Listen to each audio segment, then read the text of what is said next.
艺术水阁好，国情解说2句含要做参考。解说，解文说人。好朋友讲俗语，捌情理。讲俗语，咱来研究世间万项变化的代志，来增加咱的知识。来讲世间有好人，嘛有歹人，因为真有美是百样人，百样人才真有美。确实有迄个斤斤计较的人，有无？俗语话就咧讲九顿切草无上算，一顿凊糜捡起来扛。逐摆甲你借钱，你逐摆就应伊。敢若一摆你甲讲吼，哇！我即马吼，原来无半点啊呢，无较慢呢，加2工，我领月级好无？结果会变面啦，所以甲你中伤，所以甲你放毒，讲国政这人无良恶毒。我甲借钱，伊毋借我，毋若安尼生，伊搁颠倒头，甲我伸长手，讲要甲我借钱，我搁摕借伊。无影无食的代志，讲甲毁坏你的名声，有无？确实斤斤计较的人会做这个工课，毋则用这来比拼，发挥这句俗语，写出这句话的人实在真够讲。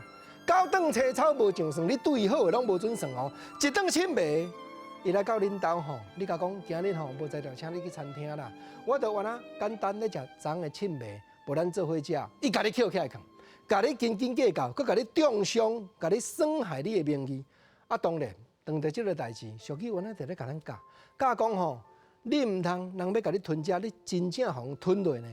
因为另外一句俗语，这原来足够发挥的啦，毋知灵感对倒来，人就足够说、足够想的就对啊。原来共款用食做比拼，顶句讲肉要互人食，下句讲骨毋互人食。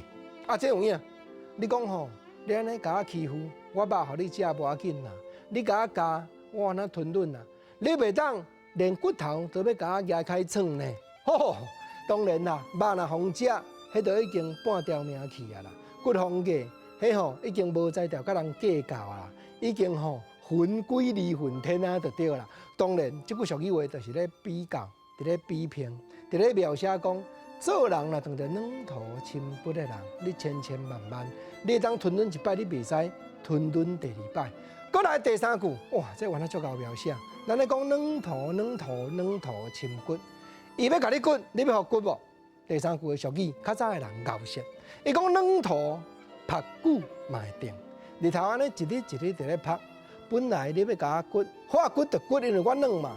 即马毋是啊啦，时代咧转变啦。我骨若毋互你nghệ顺吼，我打个软土拍久，我就变定啊啦。共款足够描写。毋则讲软土深骨，确实是无好买，因为有一天。人若真正要甲你结一个输赢时，你家己原来一定会受伤。啊，共款这俗语嘛咧劝人讲吼，你千万毋通饭势要欺负人，因为做这个代志决定是袂久长。饭势欺人是先毋通，啊，若软土深骨，绝对无好买就对了。